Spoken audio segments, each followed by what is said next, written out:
ভিডিওটা শেষ পর্যন্ত দেখুন। কেমন আছেন ভাইয়া?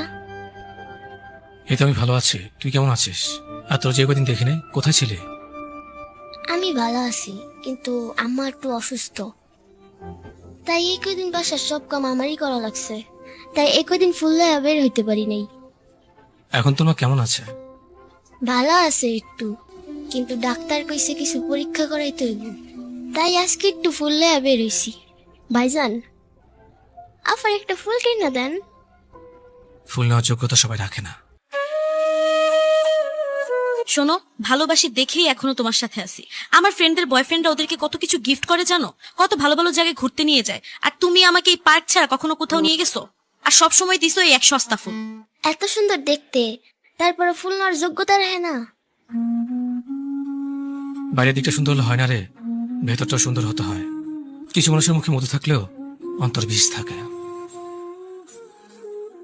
কি বলেন ভাইজান, বুঝি না কিছুই। ওসব তুই বুঝবি না। এই টাকাগুলো রাখ, তোমার পরীক্ষা করাতে কাজে লাগবে। দেখবি তোমার তাড়াতাড়ি সুস্থ হয়ে যাবে। ধন্যবাদ ভাইজান। আচ্ছা, আজকে তাইলে আমি যাই। ভিডিওটা দেখে কি বুঝলেন একটু কমেন্ট করেন।